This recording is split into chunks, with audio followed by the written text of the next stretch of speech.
Agent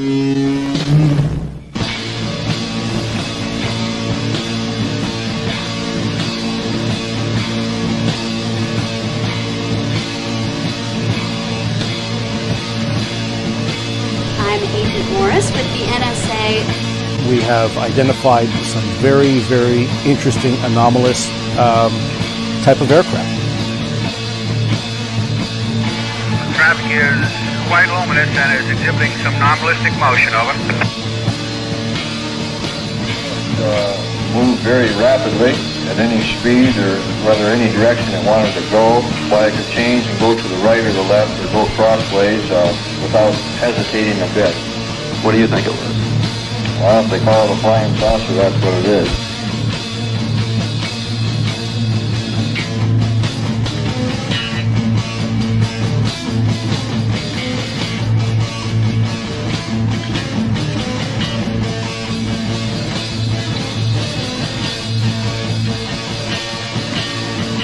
EWA 517, do you want to report a UFO? Over.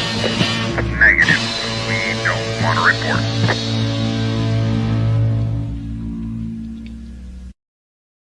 Look, it wasn't my worst Wednesday night.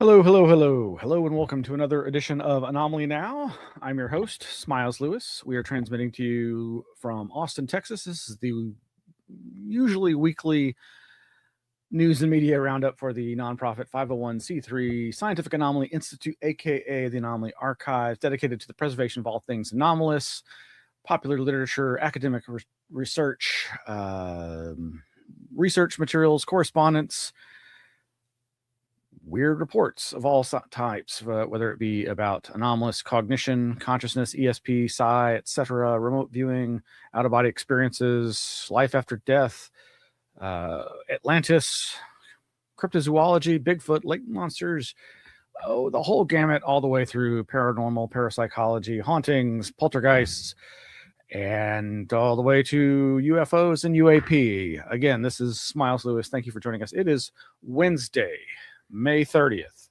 No, not 30th. Wednesday, May 20th, 2026. Thank you for joining us. So glad that you could be here. And well, let's just jump right in. We have a ton of news for you. And so of course, we really need your support. If you could donate to us, you can go to anomalyarchives.org and you can subscribe to the blog there for free. You can go to our patreon.com/anomalyarchives page. You can subscribe there for free. You can sign up for our mailing list for free. But we could really use your donations, and you can send those via check to our P.O. Box. The P.O. Box information is there, of course, on our website. And scrolling at the bottom of your screen right now, the ways that you can contact us, contact@anomalyarchives.org is the email. And of course, there's a phone number and there's a P.O. Box and all the ways that you can reach out and contact us. Think about doing one of those. Oh, also like and subscribe, hit the notification bell on this YouTube or whatever you're watching this on, if you're watching it. We also do an audio-only version of this. All the episode notes for each of these Anomaly Now shows are available at the anomalyarchives.org website. But really, you can also go to our, let's see, yeah, so here's the, there is the Patreon. You can go to our patreon.com page and subscribe. We've got upcoming events. Oh yes, coming up next Wednesday, May 27th, we will not be doing this show. Well, if I record a show next week, it'll be on a different day and time.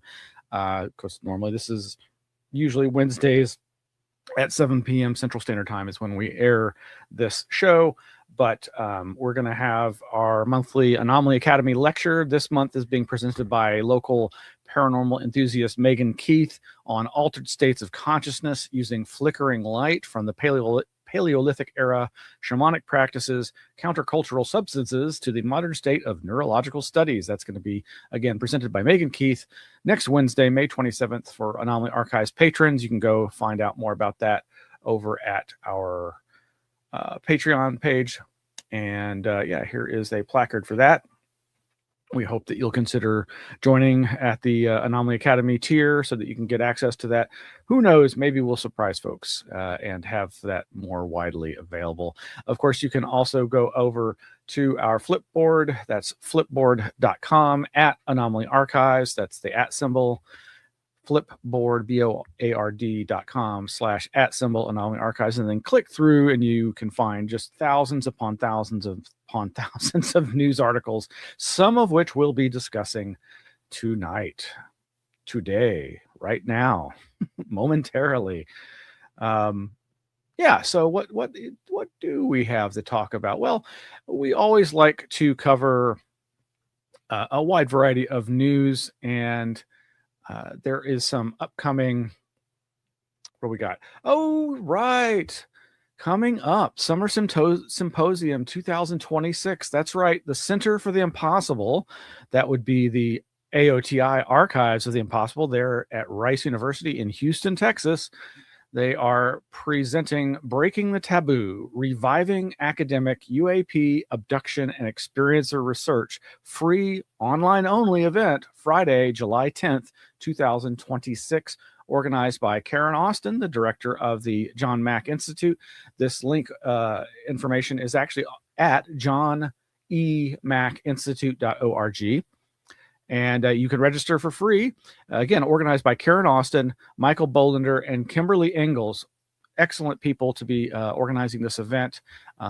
I know I've spoken on this channel and this show so many times about the wonderful work being done by Jeffrey Kripal and others through the Rice University Archives of the Impossible. Coming up there, introduction and welcome from Jeff Kripal. Session 1, the experience and its integration, with an amazing lineup. Extraordinary Contact featuring Deborah Jordan Cobble. Of course, she was the main focus of Bud Hopkins' initial abduction books. Another presentation, The Phenomenon as a Driver of Evolutionary Psychological Development, by Matthew Roberts, former Naval Intelligence Analyst. Helping experiencers through ontological shock with community, peer support, and compassionate care. Right on, by Andrea Odo, founder of the Anomalous Coalition, and Charles Holt, co-founder of Reddit Experiencers, the subreddit. Also, After the Phenomenon, Mental Health and Meaning Making, by Simon Bresler, who's a clinical director of the John Mack Institute. Session 2, Translating Experience into Knowledge, Foundations, Challenges, and Global Perspectives. Experiencer to Researcher, Examining the Evidence for Contact, presented by Karen Austin. And then Transformed into What? Measuring Identity and Action After Exceptional Experience, presented by Beth Glick, doctoral researcher at California Institute of Human Sciences.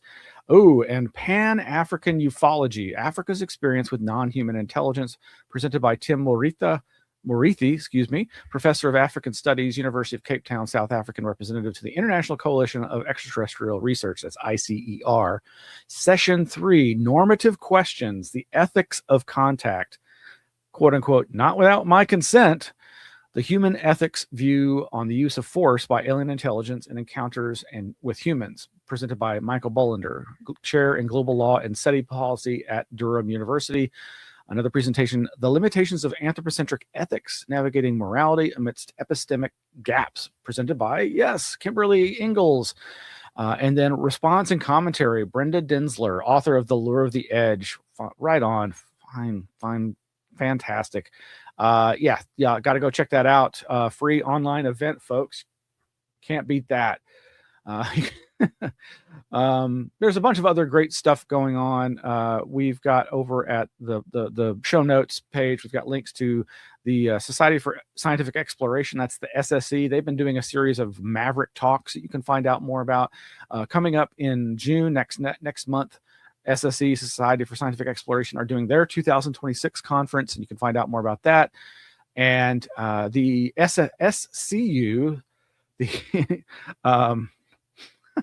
Scientific Coalition for UAP Studies, that our good friend Robert Powell and others organize, they are putting on their big conference, and you can now see a full speaker lineup by clicking through the links there. Other recent events that you should probably check out, we've got links to the Disclosure Foundation's UAP Innovation Policy and the Future of National Security, presented at the, whoa, creepy, Yale UFO Society. Yes, we've talked about them before, using their alien gray head with the skull and crossbones image as their logo. And again, mentioning Kimberly Ingalls, she recently presented part of the UAP study seminar series, Resisting Narrative Flattening, Epistemic Justice for Experiencer Testimony. And then other recent events that have come and gone, but I hope they were well attended. The Swamp Gas UFO Conference for 2026, and From Mystery to Method, the SUAPS, that's the Society for UAP Studies, MOOC seminar series. So check that out. Yeah, coming up, we've got, did I mention? Yes, The Archivist. There's this new trailer out for a documentary called The Archivist. And it's not really paranormal related, but it's basically Weird Walk Presents. It's basically about an individual who was recording through video and audio interviews and just documenting this local village, this local town's culture and their cultural events and the fun, strange, outsider art kind of approach to their fun and shenanigans. And so he's not the person that it's about is not technically an archivist, but he has been made to become so because he's been documenting all this material. So I think you'll get a kick out of it. You should go check out that trailer. It's about 2 minutes long, so not that long, and I'd play it, but we got lots to get through right now. So of course, there's still the big news about all the hubbub about the president putting out the UFO documents, quote unquote, disclosure. I think I've already said, maybe I didn't a week or two ago or whenever I did the last show, there's really not that much to be excited about here. In some ways it is a big deal, but in most ways, as far as I'm concerned, it is not a big deal. But this is being touted as Pursue for Presidential Unsealing and Reporting System for UAP Encounters. Again, you can go to our anomalyarchives.org page for the Pursue online database, which is hosted by, sadly, the Department of War. That's war.gov/UFO. That's just my opinion. There's a lot of good links there that you can find to information and reporting on this, but I don't really have much to say about that. I do want to, let me jump back. Gosh. And do the obligatory warning. Yeah, if you or anyone you know are suffering from suicidal ideation or depression, please get some help and go to various online resources. Contact the Suicide and Crisis Lifeline. You can call the phone number 988 for help. I say that as preface to what happened in the last several days. This past weekend or late weekend, I guess it was Sunday here in Austin. I was out of town. I was coming back into town. I was out of town on family related business, and my phone started buzzing. I was getting texts from the Austin Police Department. Then my wife called to give me a heads up about what that was about. She didn't really have any details at the time. There was basically text from APD saying, go to social media for details, but basically lock down, shelter in place. So South Austin residents, which is a fairly large area, were told to shelter in place due to a active crime scene or active shooter situation. And as many people already know, because it's been reported on in the national media, there were a series of random shootings that started Saturday, but which ramped up dramatically Sunday, and which resulted in a massive manhunt for the individual or individuals responsible. All three were captured without incident. Several people were injured. I don't think anybody had life-threatening injuries, but it turns out the three individuals are minors, 17 and younger, I believe. and they had been seemingly targeting local fire stations, but also just randomly shooting with stolen guns from stolen vehicles. There's obviously a lot more to this story that has yet to be reported, but the chase ended, I think, in Manor, a small town just east of Austin, and where the three individuals, I think, were hiding inside of a local's barn. And what to say about this? It then likely, I don't want to. You can never draw these connections definitively, but as somebody who studied the copycat effect, I was immediately taken by the fact that the very next day there was this San Diego mosque shooting with, again, multiple teenagers. And in both cases, their mothers spoke out, and in at least the case of the mosque, had notified law enforcement that their weapons were missing, and that their child had been expressing suicidal ideation. I believe one of the children of the Austin shooters had similarly spoken publicly after the fact that her son needed some kind of intervention. With the Austin situation, it's very complicated in so much as, or it's there's some very strange things that have been happening locally with regard to a local gun store owner and his gun store. And I'm not making this political. This is a local individual named, I believe, what is it? Michael Cargill. Yeah. Michael Cargill runs a store called Central Texas Gun Works. He's often been in the news for various reasons, but in the last 6 months, I think he and his employees have been in the news at least 3 times. Of course, none of this is parapolitical per se. None of this is paranormal or anomalous per se. Sadly, gun violence in this country is not anomalous. All this is to say, I've spoken out publicly before about the fact that I'm a survivor of a mass shooting in 1979 at the San Antonio Fiesta Parade sniper incident.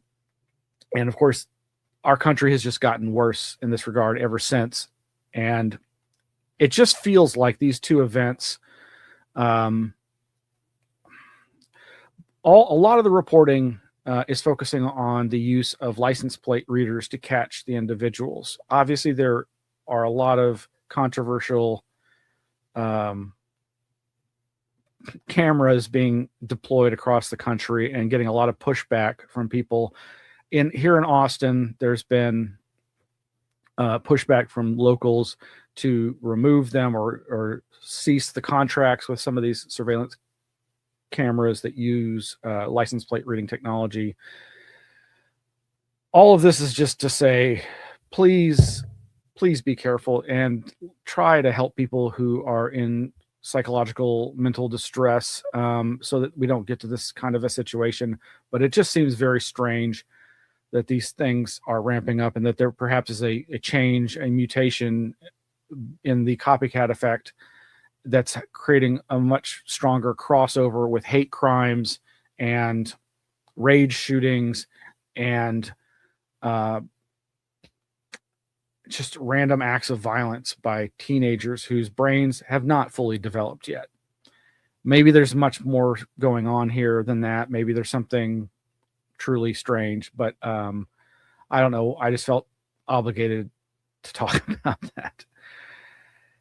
All right, back to what I was trying to say. So yes, the president has, of course, been touting his revelations with the UFO, UAP materials. And of course, a lot of people have very politicized views about this, understandably, given the controversial nature of our current president. This metro.co.uk article titled "Donald Trump Walks with Alien and Blows Up Targets from Space in Bizarre Posts" is obviously an example of this. The president has, of course, been no stranger to posting strange things on Truth Social and his social media network, as if that's, an office at the White House or something. I do want to say,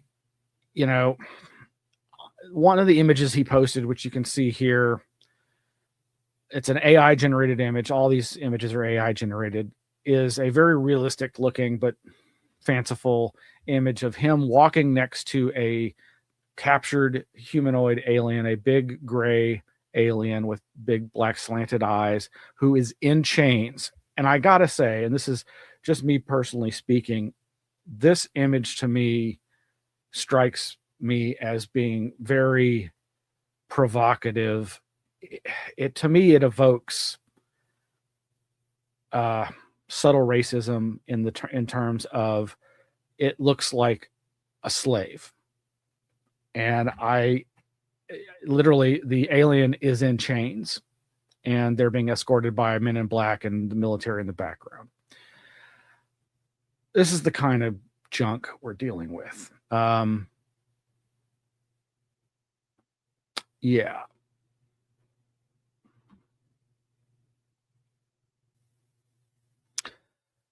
Right. So in the show notes, I've got a cropped version of that image. I mean, that alien looks like a badass. Aside from being in chains. Meanwhile, this is such a politicized situation. Over at theguardian.com, we have this opinion piece. The release of the UFO files won't satisfy conspiracy theorists, but it certainly serves Trump's agenda. If there's no proof of aliens, the president can blame the deep state. If there's proof, he's a hero. Either way, it helps his popularity. I'm not saying either way. I'm just pointing out that obviously, as a very controversial political figure, anything and everything he does is also very controversial. Kind of a random aside here, and I'm not going to dwell on any of this, but there's this other headline. What is this from? It's a YouTube. Trump threatens to stop endorsing Colorado Representative Lauren Boebert. I don't know what the reason for that is, but it just struck me as, oh yeah, remember back in October of last year, on our October 15th, 2025 episode of Anomaly-NOW, we reported on Rep. Lauren Boebert's re-election campaign that was asking, are aliens real? And we played video. Lauren Boebert's re-election campaign advocates for answers about aliens. So I bring that up just to give an example of where the president's support of any particular person, and as we've pointed out and others have as well, the majority of the quote-unquote bipartisan UFO caucus, UAP caucus, the people in Washington who are advocating for UFO-related disclosure are majority right-leaning conservative Republicans. And Boebert would be one of those. All of them staunch supporters of the president. But as has been shown, when the president feels you've fallen out of favor or betrayed him or his administration, you become on the outs. And Boebert seems to have crossed some line in that regard, despite being a member, so to speak, of this UFO UAP caucus in Washington, for whatever that's worth. Some other UFO news, lots of headlines.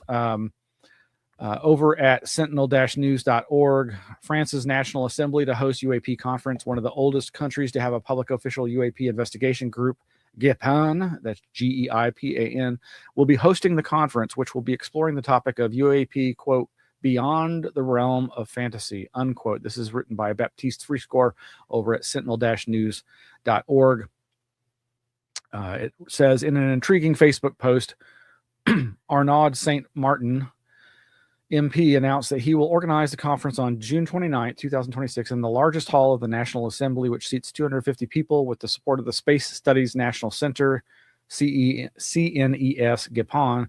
He will be joined by Pierre Henriet, MP and Vice President of the Parliamentary Office for the Evaluation of Scientific and Technological Choices. That's OPECST.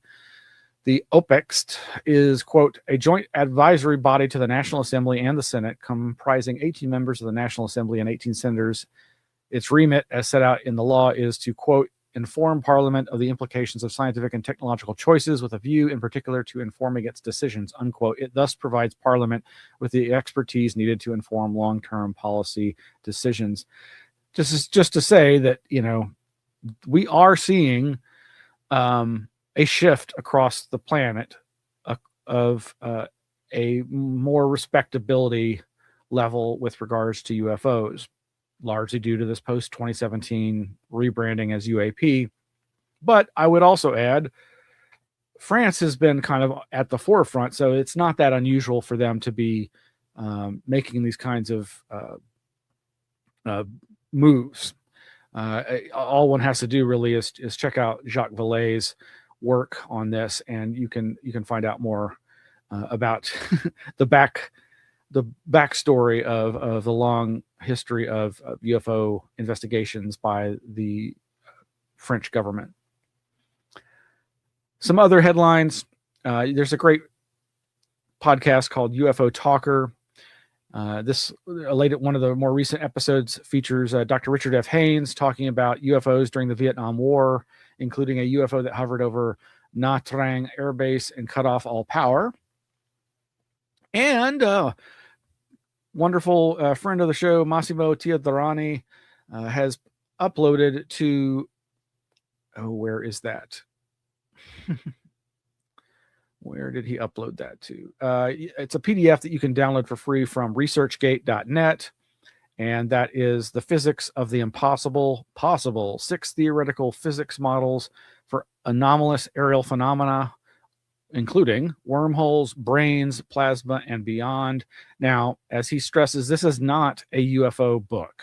However, much of the technology and phenomena that he's addressing has relevance, obviously, to aspects of the UFO phenomenon. Massimo is somebody I really hope that we can present for one of our monthly Anomaly Academy lectures, and I highly recommend you check out his material, his work. Now shifting, actually, before we go to that, I was going to mention these other things. House Republicans request UFO talk from private contractor. That's from The Hill, thehill.com. And of course, this is also in conjunction with News Nation, a quote unquote mainstream news outlet that seems to be peculiarly focused on UFOs. The article starts by saying, as lawmakers continue to pursue transparency regarding alleged secret UFO programs operated by the Pentagon, one Republican is now pursuing private contractors. Rep. Eric Burleson, Republican of Missouri, announced Friday on social platform X that he sent a letter to MIT Lincoln Labs regarding a, quote, flying saucer talk from 1952. I sent a letter to MIT Lincoln Labs asking for a classified 1952 briefing video referenced as a flying saucer talk. Their attorneys wrote back fast, he wrote. They'll comply within 30 days.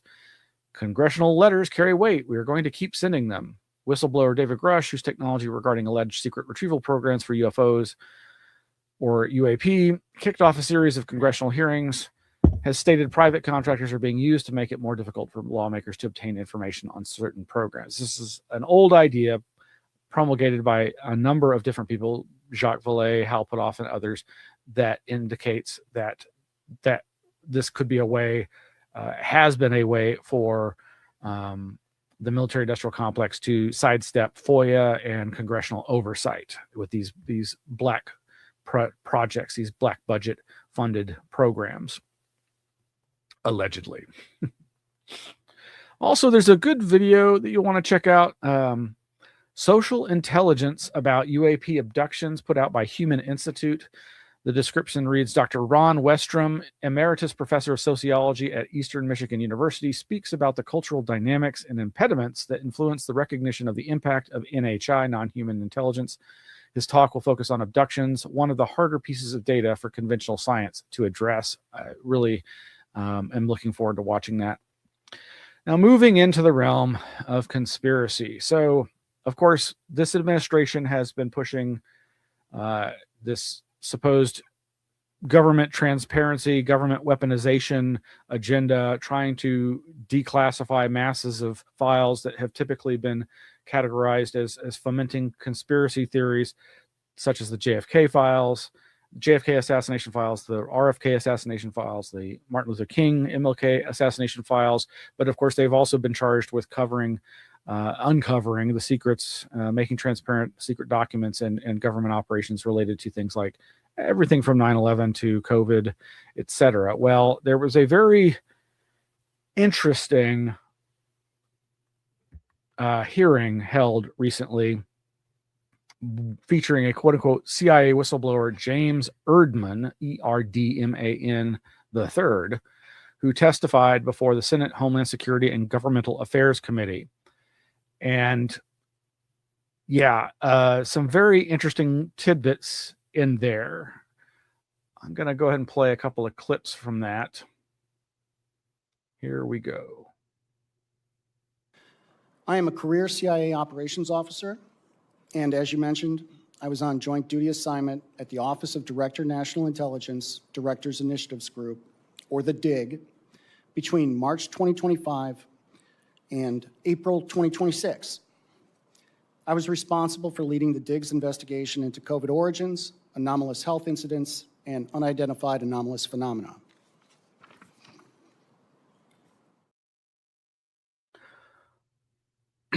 COVID origins, AHI, anomalous health incidents, and unidentified anomalous phenomena, UAP. That's pretty wild. Again, we've already been hearing that this panel, this investigation group, has been digging into all of this. But it was still, again, this particular presentation was titled CIA Whistleblower Alleges Federal Cover-Up of COVID-19 Origins. And I'm not here to address that. You can listen to his testimony and do your research and come to your own conclusion. But I was not expecting to hear reference to AHI, anomalous health incidents, nor unidentified anomalous phenomena. So it just, again, it just seems very odd to me when these things get all lumped together. I mean, obviously, anything can be covered up and manipulated, and these happen to be three things that he says he was tasked with looking into. If you're not familiar with AHI, anomalous health incidents, this has become just like UAP replaced UFO. AHI has kind of replaced what was briefly previously and still to some degree described as Havana syndrome, these alleged attacks on various diplomats and their family members, American government staff members, and others by possibly acoustic, psychotronic, electromagnetic weaponry that has caused them extraordinary health issues. But that is a whole other area, but it dovetails with UFO UAP research, particularly because of the claims of researchers like Gary Nolan and who's the other person I'm thinking of? Well, I'm drawing a blank. There's another famous friend of Jacques Vallée's who has also reported similar overlap of health effects. Anyway, you can watch the entire video of this gentleman, this alleged CIA whistleblower being interviewed by the panel. But he made another significant claim that is worth noting, and I wanted to play this video here.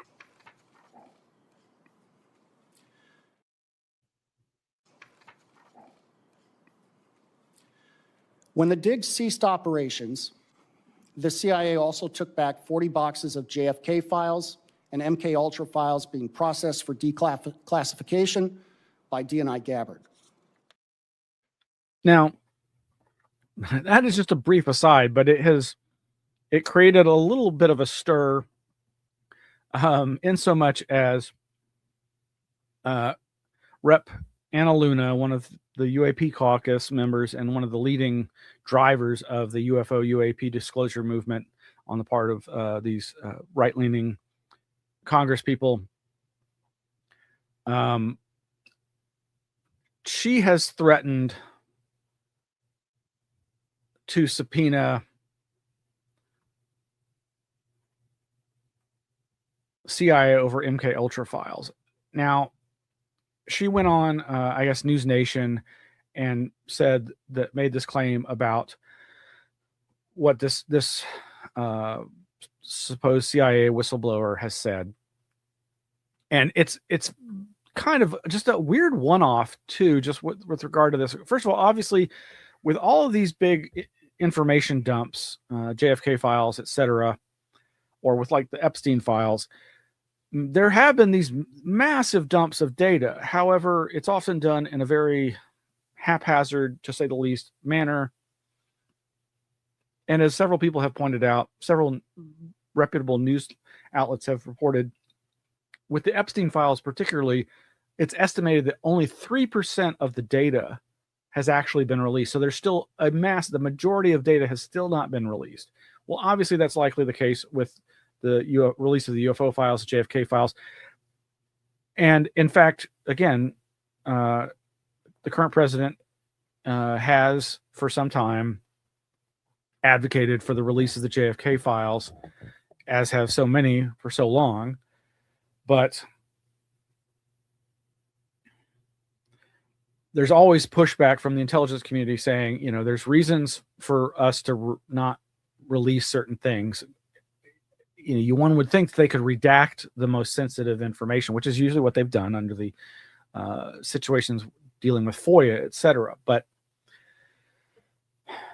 so it's not that strange for there to be held back documents. Now, it's my understanding that hierarchy-wise, Tulsi Gabbard, controversial though she is the top of the chain, and that the CIA should not be able to just come and grab boxes of documents the way as has been alleged here. The other thing I just want to say was with the MK Ultra files, it's always been the understanding of the majority of researchers that those documents, the vast majority of them, are already out there and have been released. And there's a lot of them. However, it's always been known that Jesse Helms, I believe, who was then CIA director, shredded and burned, destroyed a large tranche of them. And it's been assumed that those were some of the ones that he got rid of were the worst evidence of chicanery, shenanigans on the part of the CIA as part of the various MK Ultra and its many sub-programs, including presumably the most heinous involuntary experiments on children, etc. So there are supposed missing MK Ultra related documents. However, it's always been believed that they weren't actually physically in existence anymore. So that is very interesting because, of course, it would be fascinating to see what was destroyed, and it would probably cause quite a stir. Where is the other? So meanwhile, there have been contradictions to this claim of this supposed whistleblower. Newsweek.com reports DNI denies CIA raided Tulsi Gabbard's office. What we know.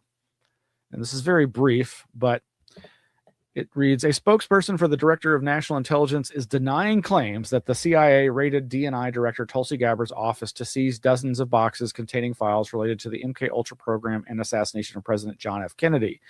Olivia Coleman, press secretary for the Office of the Director of National Intelligence, ODNI, referenced a since deleted post by Fox News host Jesse Waters on X late Wednesday regarding the alleged raid. Quote, "This is false. The CIA did not raid the DNI's office," unquote, Coleman wrote. About an hour earlier, Republican Representative Anomaly-NOW of Florida clarified that the CIA took documents, quote, that ODNI has jurisdiction over during the purported incident. Quote, Also, this did not happen today and was not a raid. However, it did take place and we are just being made aware of it based on reporting, etc., unquote, Luna wrote on X late Wednesday. The lawmaker previously told News Nation that she was notified that the CIA, quote, took documents out of ODNI, multiple boxes pertaining to the JFK files as well as MKUltra, unquote. Luna told the outlet that the alleged incident was troubling because of an executive order from President Donald Trump directing the declassification of all files related to JFK and MKUltra, the CIA's Cold War era mind control experiment. Newsweek contacted Luna's office and ODNI for comment via email and the CIA by website forum outside normal business hours. On X, Luna shared a letter addressed to CIA Director John Ratcliffe, asking him to preserve all existing and future records and materials related to the subjects. She referenced testimony to the Homeland Security and Government Affairs Committee that alleged the CIA had taken 40 boxes that were being processed for declassification from Gabbard's office. The CIA, which is under the oversight of ODNI, has not commented on the allegations. Quote, these are allegedly those documents that apparently never existed, unquote, Luna told News Nation. She later clarified her remarks on X, writing that the CIA, quote, took documents that ODNI has jurisdiction over. Also, this did not happen today and was not a raid. However, it did take place and we were just being made aware of it. Yes, she already said that. And of course, what sparked Luna's allegations was this alleged whistleblower, James Erdman. A CIA spokesperson commented on the hearing on X, writing on Wednesday, quote, the committee acted in bad faith by subpoenaing an agency officer for testimony today without notifying CIA, despite having already obtained closed-door testimony from the individual previously. The witness testifying today is not appearing as a whistleblower in pursuit of the truth, but instead in response to the subpoena issued by Chairman Paul. That would be Rand Paul, I believe. Quote, this proceeding amounts to nothing more than dishonest political theater masquerading as a congressional hearing. As the CIA has already assessed, COVID-19 most likely originated from a lab leak, and efforts to undermine that conclusion are disingenuous. Anyway, there's more there. They do address the separate issues regarding the JFK files and the MKUltra files. Interestingly, the final sentence of this in addressing the MKUltra file says, quote, it is not a quote, I'm quoting the article. In December 2024, the National Security Archive and ProQuest declassified about 1,200 documents pertaining to the program detailing the CIA's experiments with drugs, hypnosis, and other mind control techniques during the era. Well,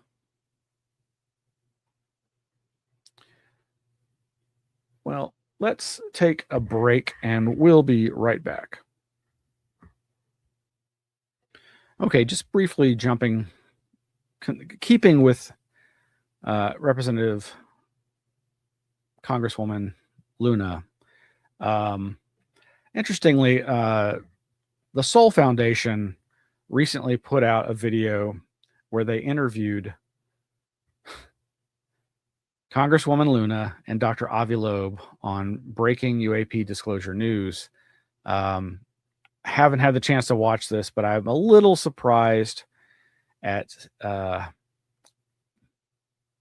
seeing Soul Foundation interview these two people.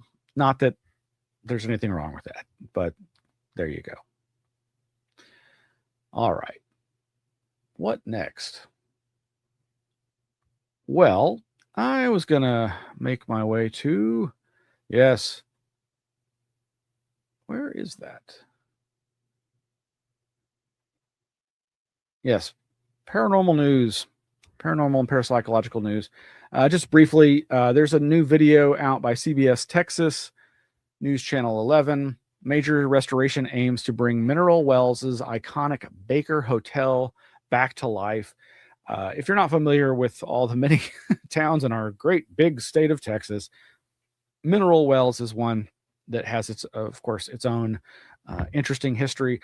There's this giant, amazing old structure that's been empty for a long, long time, under restoration for a long, long time, called the Baker Hotel. And there's a big soiree happening soon to, I guess, promote and probably get some money and funding to continue their restoration of this hotel.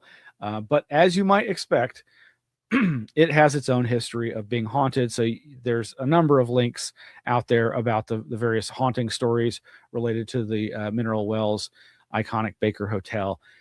You'll want to go check those out. But this video itself is fun. It's about 4 or 5 minutes long, just as an introduction to the Baker in its current state. But you might find that interesting. Meanwhile, we have the headline. It's actually over at the spr.ac.uk website. Our good friend David Metcalf has written a review of the book Paranormal Media Beyond Hauntology by Jason Lee. He starts his review by saying, in 2019, 2 books were published that mark clear trends in the future of anomaly studies, or perhaps more accurately, signaled where things were at and where they are going.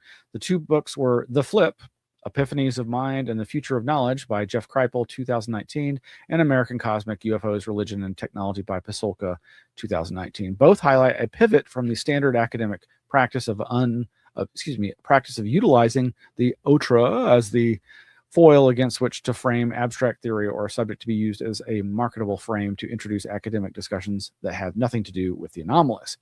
What distinguishes these works is not advocacy for paranormal claims, but a refusal to reduce the anomalous reports in advance to pathology, symbolism, or media effect. And he jumps forward to talking about this book, Jason Lee's new short book, 87 pages, including references and index, Paranormal Media Beyond Hauntology, represents a throwback to the kind of material and framework that was allowed for the paranormal to exist as a matter exclusive of any attempt to actually deal with the fact that surveys on belief are quite different from reported experiences of individuals. Belief can be mediated as can perceived interpretation of an experience, but serious scholarship can no longer dismiss such reports solely as mediated misperception without engaging the growing interdisciplinary literature surrounding anomalous experience. Pretty deep dive review there, much more to read and process. But David is going to be one of our presenters for upcoming Anomaly Academy lecture. I believe that's coming up next month in June, and promises to be a really fascinating discussion by a very amazing intellect, David Metcalf. Meanwhile, over at vice.com, this is a weird one, folks. New theory suggests that alternate universe versions of you are determining your fate. The observer effect has been twisted into a human-centered myth, according to one physicist who says reality changes through interactions. What if you aren't actually in control of your own destiny? What if another version of you from some parallel universe is steering the wheel of your life? Or what if an infinite number of alternate yous are all tugging at the controls simultaneously? That's essentially the argument physicist Vlatko Vedral laid out recently in Popular Mechanics, using quantum physics to dismantle the idea that human consciousness magically creates reality.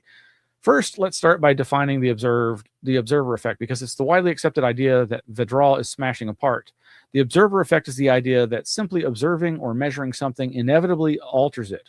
One classic example is a tire pressure gauge. By checking tire pressure, you're allowing a small amount of air to escape. Thus, by merely observing and measuring, you have altered the subject.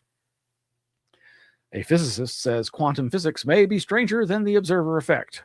According to Vedral, the observer effect has been badly mangled by decades of internet philosophy and stoner dorm room interpretations of quantum mechanics. The simplified version says that particles exist in multiple states until someone observes them, causing reality to, quote unquote, collapse into a single outcome.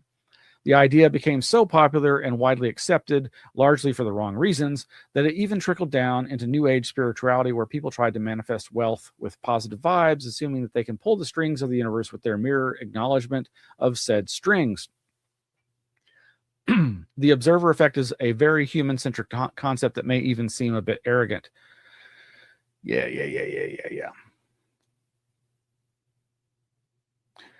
Vlatko Vidral is basically arguing that quantum physics doesn't say humans magically create reality just by looking at things. Instead, reality is constantly changing us through every interaction we have with the world. You are changing because you have become part of one possible outcome rather than another.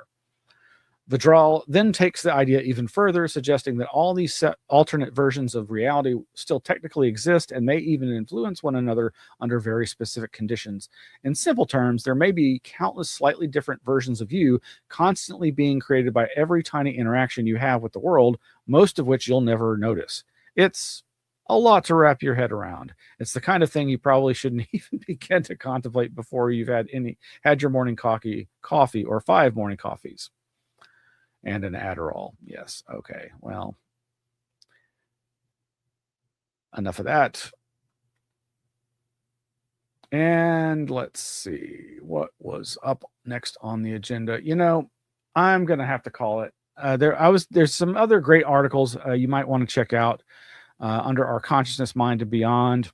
Articles about out-of-body experiences, the afterlife, near-death experiences, and dreams.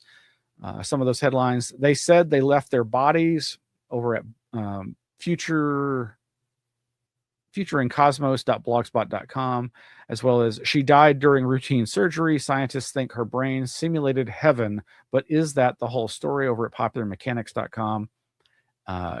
This one over at ashleyknib.com. Dreams Against Time, Precognition, Retrocognition, and the Sleeping Mind, as well as over at thedebrief.org. Dreams may reflect more than past experience, new study finds. And there's this interesting one over at the New York Times, Inside the Interstitium, the Human Body's Hidden Pathways. Oh, so let's end on some nice thoughts here. ABC News, in the midst of all their negative news, had a couple of different things that I thought would be interesting to share here. What do we have? Right. This is a really brief clip. You probably heard about this mid-air collision of jet fighters at an air show. Let's see if I can bring this up here. Truly miraculous that both aircraft stuck together, now inverted, both crews ejecting just feet apart and getting parachutes before the aircraft hit the ground. And David, even more miraculous, only one crew member was injured, and the injuries are not life-threatening. David? Martha Radis reporting tonight. Martha, thank you. And then at the end of that same broadcast, I only bring that up just because it is pretty amazing. If you watch the footage, these aircraft, it's almost like they just magnetized together and fell together. It's bizarre. And as they say, miraculous. Is it truly? But thank goodness nobody was killed or seriously injured.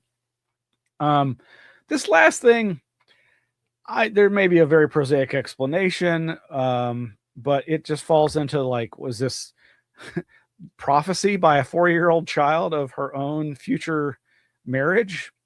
You be the judge. At the end of this episode, ABC News likes to do their quote unquote America Strong, some kind of upbeat story.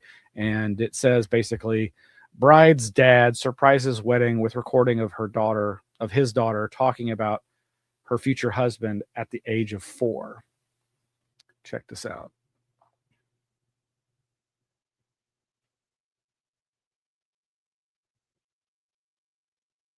Her friends, Gracie, Rachel, Kylie, Sarah, all of whom are still her friends, and they were all there. And then Dad asks her about the groom. With the camera panning over to her new husband, Max, just listen to what she says when Dad asks that 4-year-old for a name.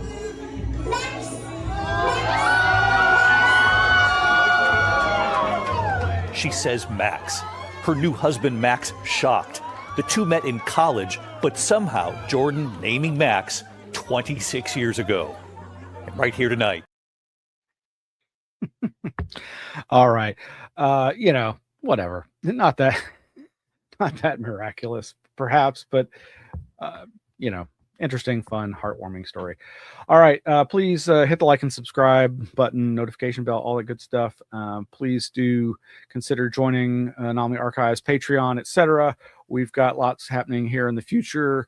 Next week, as I've mentioned, is going to be our upcoming lecture by our local good friend, Megan Keith, where she's going to present on altered states of consciousness using flickering light. And that'll be, I think we're having that at 7 p.m. So our usual Wednesday night time for Anomaly Now, we'll be having this event. And we hope that you'll join us. And thank you for watching. That's going to be it. Good night.